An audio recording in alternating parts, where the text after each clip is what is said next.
Hello and a warm welcome to this week's edition of the Irish Angle. There's only two of us on the show this week, myself and Johnny Ward. Emma Nagel got last minute tickets to go and see her beloved Liverpool yesterday and isn't back in time to do the show. So we'll carry on without her. One thing before we get stuck into what we're going to chat about, all the things racing, is just if you happen to be on our website over the next few days, please do our survey. We have a survey. It's halfway down the homepage on the website. It'll only take you a couple of minutes to fill it out. It's only a very short survey, and there's a chance of winning a little prize as well if you're the lucky one drawn out of a hat at the end of it. Anyway, Johnny, welcome to the show. Thanks, Vinny. Now, we get stuck in. First one is big news we had last week. Thurles is being saved, not going to close after all. HRI are going to take it over for a year and run the 11 fixtures that were already scheduled for this season, running up from the 9th of October is the first one, and it runs all the way through to next March. What do you make of that, Johnny? Yeah, like it's been saved, but it might be a patient who's gotten a reprieve, but like long term, there's still a lot of questions to ask. I'm of the understanding that some race courses, this has been challenged by people to me maybe as well, but I'm of the understanding that some race course in Ireland will be under financial pressure over the next few years, and I wasn't expecting Thurles to be among them, but the waters ahead are choppy, I think, in general. And what HRI has done here, I think, probably somewhat complex conversations with the Maloney family, and you can imagine that since Pierce passed away, he was such a big figure in Thurles that it has been difficult for the family in light of what's happened this year and all of that, and obviously the whole nature of Thurles's decision. It was a little bit like Damien Duff, when Damien Duff kind of just announced one day that was it, he was gone, no explanation really. Thurles issued from Shelbourne, Thurles issued a brief statement, but we were sort of still you're subject to speculation a bit as to why something like this would happen, and even you and I off air, Vinny, still discussing why it might have happened. So there's still, without a proper, I suppose, interview with the Maloneys, we're still speculating. But my understanding would be that I'm speculating that I feel what happened to Michael O'Sullivan, it was just something that was so devastating for everyone at Thurles that really was added to everything else, made it very difficult for them to keep going as a race course. But other than that, like the lack of ability to school horses there with the kind of the climate crisis induced droughts that we've had in winter and all that would have hit the race course hard. And obviously it needs so much money to revamp the facilities. But the watering system is a big factor. I would see this as HRI kind of buying a bit of time really, and parking the long-term issues for the time being, and having a watering system meeting per meeting that kind of gets by. And I know the IHRB is bringing in these rules and guidelines for race courses to improve their watering. And we saw with Kilbeggan as well, the IHRB's interactions with Kilbeggan was obviously a big factor as well in things that happened there. And race courses are feeling a little bit of pressure from the IHRB, but I would argue the IHRB is doing its job here. It's asking for minimum standards in terms of safety and watering and stuff like that. And Thurles really was failing in that regard. Obviously there were meetings called off.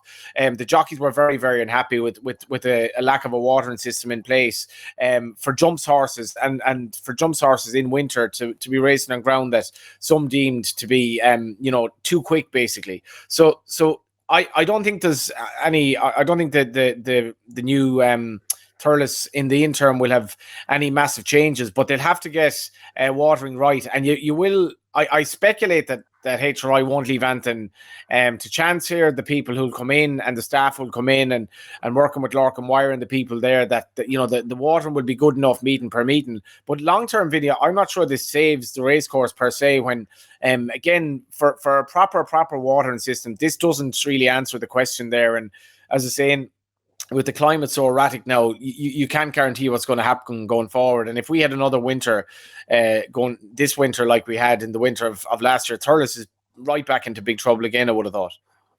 Yeah, well, they lost their first 3 fixtures, I think, last year due to lack of a watering system. Basically, the ground was too firm, they couldn't race. So you've got the IHRB, they've this new framework, which Horse Racing Ireland are involved with as well, for race courses, a handbook of what they have to do going forward and what are the minimum standards and everything else to do. And watering is a big element of that. and it's a priority basically for the health and safety of all the participants, horses and the jockeys as well, obviously. And then following the tragic death of Michael O'Sullivan earlier in the year at Thurles, that about a month later, the IHRB came out with a review of that whole incident. And in that, they came out with some pointers of things that should be done going forward in all sorts of aspects for all race courses. But there was a specific one for Thurles, and it was the prioritization of a watering system. It just seems odd to me, because I feel that that is a part of the reason, has to be some part of the reason why Thurles announced they were closing the track, was the fact they couldn't afford to put in a watering system, or didn't want to put in a watering system for whatever reason, and they couldn't do it. So therefore they decided, as a part of that and whatever other reasons, that they were going to close the track. Now we've Horse Racing Ireland moving in, and they're going to open it without the watering system. I find this really odd. I don't see where that absolute priority for that has been put to the back burner for now, because we're just going to carry on. Like, you're talking 11 race meetings, that's 77 races. If they run 7 races a day, it could be even more than that. 77 races, probably about 800 horses are going to race there, and we haven't got a watering system, which we're told by the AHRB is a priority and should be there, and it's a regulation they should be having. So I find it odd, but look, let's see how they get on. I'd imagine that, as you say, Horse Racing Ireland won't leave any stone unturned to make sure that they get the best ground they can here for these 11 fixtures. But I could also see several of those fixtures being cancelled if the ground is anyway firm. I'd say unless the word soft is in the going, they won't race. That's my thoughts. There is another thing, Vinny, and I'm reminded a little bit of Father Ted looking at the paper saying that there was a warm winter ahead. No, it was actually a cold winter ahead. Like, if it's like the winter that we had, that's one thing. If it's like the previous winter, so this is like early 2024, when race meetings were being called off, particularly in the southeast, left, right, and centre, because the ground was absolutely saturated. And I was wondering, are they even going to race on the flat in Goran this year? It's been that wet. If we get a good long spell of wet weather, and the climate crisis is kind of extreme, so you could get quite a wet couple of months now into, say, they're going to resume action in October, is it? I'd say there's an element as well of kind of hoping that the weather is favourable here. If the weather is relatively wet over the next while, that should kind of sort that out itself. So there's probably an element of that, sort of literally playing with the weather gods and seeing what's happening. And maybe the watering system won't be relevant at all they might not need to water at all over the next sort of 6 months. But that's obviously something that's we're in the dark with at the moment. Yeah, but I do feel if Thurles had have known 2 months ago that they didn't need a watering system, or it wasn't on the immediate agenda going forward, I think they would have stayed open. So I think they got another year. I just don't know about that, yeah. It's very hard to know. Like, you would imagine that they were at the end of their tether a bit as well. And I am speculating they're good people, and maybe it was just too much to take at this stage. Yeah, possibly so. Anyway, we'll move on. It was a big day in the Curragh last Saturday, which is great to see, because we're always knocking the Curragh, but it's a real successful day. It's this Pat Smullen Charity Day, which includes this Curragh to Curragh cycle as well. 5 years have been going at this. They've raised 1.1 million for cancer trials. It's a serious success, and everyone in the industry has bought into it, loves it. It's a terrific day. What do you make of it, Johnny? It's a terrific day. Yeah, it's kind of I suppose racing at its best, and there is a kind of a cost of living crisis for a lot of people, and I think people will be sort of choosy as well with how they donate money now, because you have a lot of GoFundMe's, you have lots of things like you can donate money to starving people in Gaza or in Sudan and all of these things, and some people have to actually pick and choose what to do with their money. So to be still raising this amount of money is a massive achievement, and I feel days like this are really, really wonderful. Like, I was at the Eadstown kind of day out yesterday, of all things. It was like an Eadstown community run event in Punchestown. And you see when a community pulls together, there are a lot of kind of racing people there, but just a lot of people from the Eadstown, Punchestown area. And it was just such a lovely thing, like a volunteer run thing. People there to kind of see old friends, and just a lovely, lovely event for kids and for older kids like myself, and racing, when it has an event like this where there's a good cause involved, and ultimately it's kind of in memory of Pat as well. Like, so people come there to talk about Pat and what he's doing, even posthumously, in terms of this this fundraiser, and Gavin Lynch's work with the the current cycle as well. Phenomenal work. And cancer basically affects everyone in some regard in terms of people lost. Like I cannot get my head around how cancer in 2025 is so appallingly prevalent. Ollie Horgan, who was an absolute legend in the League of Ireland, the latest person that I would have known he was buried today in Galway, again, cancer. And it's amazing that that it's so hard to find a solution, and all of this can only help. And an amazing work. And just like even the winning rider as well, I thought she looked very polished. Maybe she'll consider riding more horses in the future, and obviously she's gone through her own difficulties in her life, losing her mum and all of that. And it was just a wonderful thing. I wasn't there this year, but it's a marvelous event at the Curragh, and the Curragh is the place for it, where Pat was basically his home track, and brilliant work from everyone involved. Like, as I say, it's not easy. You can't just guarantee that people will donate money to these charities now, when there are so many charities that are worthy of your support, and this is still enduring. Yeah, I thought you mentioned there briefly about the winning jockey, Olivia Marnan, whose mum, Teresa, died a couple of years ago from cancer. I thought it was a lovely touch as well that she rode her mum's colours, even though they weren't the owner's colours. They let them, Brosna Racing, own the horse, and they let her ride in her mum's colours, which is a lovely touch, and winning as well. I thought she gave a fantastic interview afterwards as well to Gary O'Brien on Racing TV. All in all, a terrific day, and it should be more of that. I think it's something that racing does extremely well when it does it. So maybe that could be the saving of the Curragh. We talk about all the different things there, but a few more days like that would be fantastic, I think. Anyway, moving on, we've got some other big stuff going on here. Kenny Alexander, the man who owned Honeysuckle, is in the news last week. The Crown Prosecution Service in the UK has charged himself and in total 11 senior executives of a company called GVC Holdings, which was the company that owned Ladbrokes and Coral. Basically, it's now called Attain. But this very serious charges here: conspiracy to defraud, bribery, tax evasion, perverting the course of justice, and so on and so on. Now, we don't know a whole lot of detail in it, but we do know that it's to do with the provision of gambling services in Turkey between 2011 and 2018. So it dates back quite a bit. And also, at some point in the interim period, a penalty was paid by GVC Holdings of 585 million in respect of this to the tax people in the UK. Just seems a bit odd, this whole thing. Obviously, it's a major bombshell, and we don't know what will end up happening out of it. But it's just not a good look for racing or for bookmakers, for that matter. No, like, you look at Kenny Alexander in Ireland last year: Jay DeGrugy, Gala Marceau, Carghezi, Bon Prince, Magic McColgan, Doddy the Great, Mercia, Echo in Silence, Theatre Native, Miss Manzor, Biggle is Back, Crazier Than Daisies. All these horses last year alone, in the last 5 seasons in Ireland, 145 horses have run for him. And he, I never really knew much about him, apart from obviously the fact that he was such a successful businessman, and he will forever be associated with Honeysuckle. And the Honeysuckle has nothing to do with who owns her, or that she was ridden by one of the most popular sports people, I think, of her generation, and trained by one of the most popular men in racing, full stop.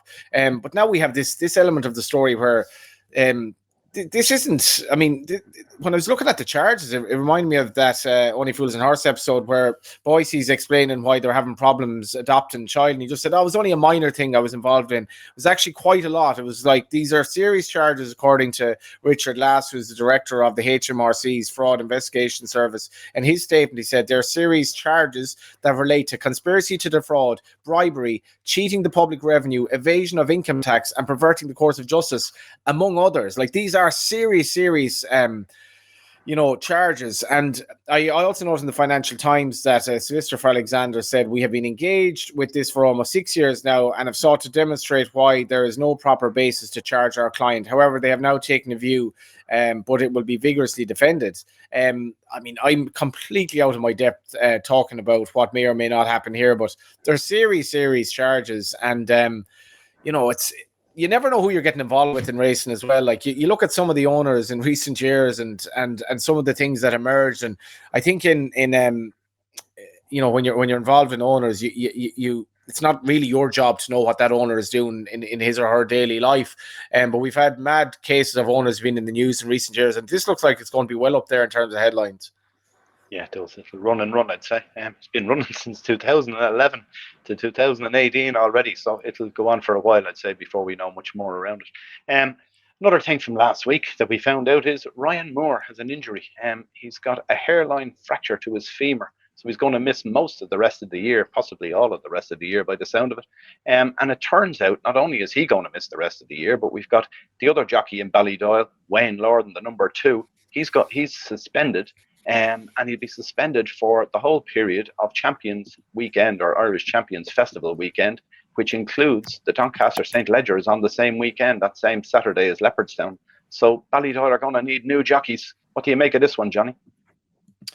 Yeah, I think this is a kind of a bit of an opportunity for Leopardstown and the Curragh in terms of promoting Christophe Soumillon coming over. Like he's actually older than me. He's in his mid-40s now, but he's still a big name in racing, and he's an exotic feature now of a weekend that has kind of probably struggled a bit with an international element where, when you have Japanese runners as we had last year and maybe again this year National Emperor, it adds so much glamour. And I know Pat Keogh got the air miles in trying to get Japanese runners over because the Far East is a insanely racing mad, and to get a guy as much as Christophe Soumillon, if you asked 100 people, 99 of them might never have heard of him. I do think Leopardstown, the Curragh should have billboards now and little ads. Christophe is coming, because this makes so much for me. It adds so much to the weekend. Like Christophe Soumillon riding. This might sound ridiculous now, but in my view, Christophe Soumillon riding in races like this is a gamble, because you see Johnny Velasquez come over here, and to me, he didn't look like a guy who was absolutely at home with the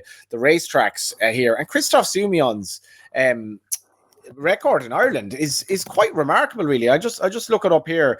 If he's going to come over and say ride the all of these good horses for Ballydoyle, you just look at his record. So he's ridden 1, 2, 3, 4, 5. He's ridden 6 winners ever in Ireland. 2 of them were for John Ox, 1 for Jean-Claude Rouget, 1 for Alain de Roy Dupré.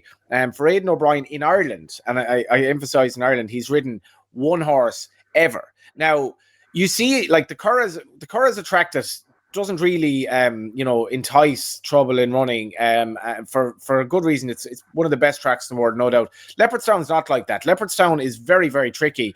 My first Champion Stakes to ever go to was Falbrav's defeat when Darrell Holland did not have a good day, and Darrell Holland wouldn't have been that familiar with Leopardstown, but Christophe Soumillon coming over, where this is why horses going over on the dirt in the Breeders' Cup and jockeys going over. It's a different ball game when you go across the world. And Christophe Soumillon coming over here, it just adds so much to the weekend, because I'm really looking forward to. He's quite flamboyant. He brings so much glamour. He's like another kind of version of Frankie Dettori. What he's going to bring when he rides the winner, which I imagine he will, but also the pressure will be on him, because Leopardstown champions. You even look at back in the day when was it the Great Gatsby won, races like that where small margins can see a short price favourite being beaten in the Champion Stakes, for example. Christophe Soumillon coming over here is going to add so much to it. But if I'm Vicky Donnelly in Leopardstown, I think she's still in charge for ICW, I'd be playing up this Christophe is coming. This guy is this is a superstar in his homeland. Obviously still riding winners and riding big race winners for Ballydoyle in France. But for me, I'm really looking forward to seeing him coming over here to ride in real pressure races. Yeah, Aidan has mentioned it this morning in an open day in Ballydoyle that Christophe will be coming to ride some of those horses that weekend. He didn't specify which ones, or if the fact that he could be riding in the Doncaster St. Ledger for them is the other side of it. So we're not absolutely sure exactly who rides what. But you don't think there's any opportunity for Shamie Heffernan to come back into the fold for this one? You put that into our sort of comments for the show today. I mean, I think you alluded to the Oasis reunion. Now, if you were to ask somebody, say at the end of last year, what's more likely, Oasis reunion or a Shamie and Aidan reunion? Don't know. It'd be interesting. I'd say you get a bit of Ricks in the betting, because bookmakers would probably disagree on it. I would have thought Oasis was unlikely. I just would have thought, even though Aidan publicly left the door kind of ajar, I would have thought this was very unlikely. I just felt that was kind of the end of that. And Shamie's no spring chicken at this stage. And maybe someday we'll get the full story. But Shamie also, I'm sure he's made plenty of money. to go freelance. I've gone free. I've gone freelance journalist a few times in my life, and it can give you a new kind of lease of life. But Aidan has used this year. It's interesting. His third most successful rider in Ireland by a long way has been Jack Cleary. He's even used riders who are not able to ride their claim in stakes races, and he's used Ben Cohen, who's ridden a winner. Mark Crane has ridden 7 times in Ireland. Chris Hayes 1 from 1. WJ Lee 0 from 3. Then you have Wayne, who's not around, obviously, which adds so much luster to it. Declan McDonough 6 rides for him. Then you have Ryan, Gavin Ryan, Paddy Smullen. Ronan Whelan's ridden 18 times for him as well, and I know Ronan will be chomping at the bit, obviously, like everyone else, to pick up rides. But with, as you say, with Doncaster on as well, this is going to add so many layers to it. What are the jockey bookings for Ballydoyle come Thursday when you see declarations? So there's going to be a story or two, I think. Yeah, there'll be late declarations as well for the jockeys, won't it? They always are from Ballydoyle. The last ones to put a jockey name on the sheet. Anyway, we'll move on. One last thing there was last week, Ruling Court, the 2000 Guineas winner, the reigning 2000 Guineas champion from the UK, has died of laminitis, a foot disease. That's really unusual, Johnny, isn't it, for a 3-year-old to die during his campaign? Yeah, it's quite sad. Like, the Ruling Court for me was a horse who still probably had a story or two to write in terms of his career. He was such a fascinating horse in the background of him being by Justify, but purchased by the boys in blue after a breeze up. And it was a very, very smart horse. I still feel that as much as he probably got away with it in the Guineas because of the favourites not being quite at his best, I still think we probably hadn't seen the best of him. Or certainly he would have won more top class races, and it was hard to know what exactly his ideal trip was going to be. But this was just a sad note for the weekend from Ruling Court. I don't know anything about his illness or anything like that, but it was obviously a sad thing. Yeah, just one last thing there. I happened to see a horse ran in the UK over the weekend. That was a rig. I haven't seen one of them in years. That's a horse whose testicles haven't come down properly or whatever, and they call them a rig. They're still an entire as such, but and they have the tendencies of an entire as well. That horse ran a bumper the other day and got beaten at odds on. There you go. Anyway, we'll go on to horses to follow.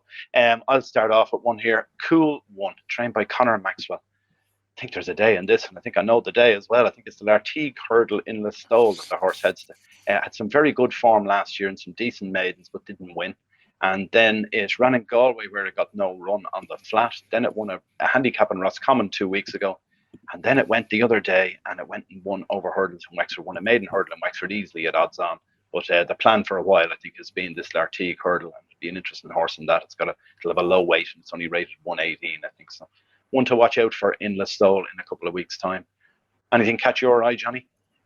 Yeah, the Lartigue is one of my favourite sort of quirky races of the summer calendar, and it's such a target race as well, and good 4-year-olds go for it. I was actually talking to Kevin Blake earlier. I have to mention Kevin as well. Like, they've nearly raised 20 grand for Troella. He was doing riding with Emmett McNamara and John Gleeson in a charity run there recently, and fair play to him. I was asking about something else, but he said he started talking to me about the Publican Son, and I do love with race horses.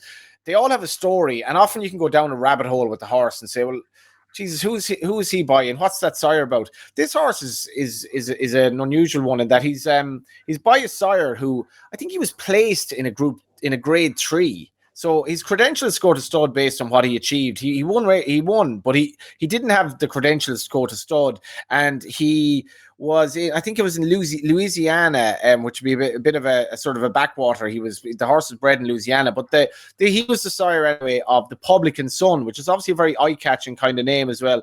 And Kevin is involved in this horse, and he was telling me that a couple of people went over to the US to apply a data-driven approach to buying at the breeze-up sales in the spring, and 3 were bought for Joseph, and he was the first of them to run.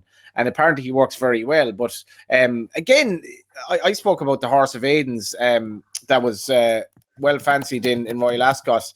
and was beaten, even though Aidan thought he was a good thing. And in terms of horses that you think are fancied, but this market just doesn't. This horse is sent off 40-1 behind Mission Central at Curra on Saturday. Mission Central looks a promising horse. There were good horses in behind as well. And for a horse who apparently works with a lot of speed, he ran over 6 furlongs here and was ridden to come home. It was a lovely, lovely start. And by all accounts, Kevin has had plenty of luck with good horse in recent days. I believe he's gone straight to the Middle Park, but Publican Son, it was just interesting the way they kind of wanted to acquire this horse from the American breeds ups. But you look into his sire, what's the name of the sire again?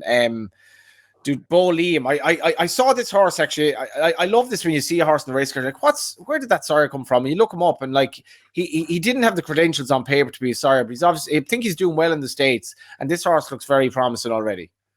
Very good. Publican Son. There you go. There's plenty of them in the country anyway. So plenty back in it. The Middle Park Stakes. Yeah. All right, but that's it for this week. Thanks for all your contributions, Johnny, and thanks to everyone who watched. Make sure you subscribe to our channel, and we'll be back again next week with something similar. And hopefully Emma Nagle will be back from her trip to the UK. Thanks for watching. Bye for now.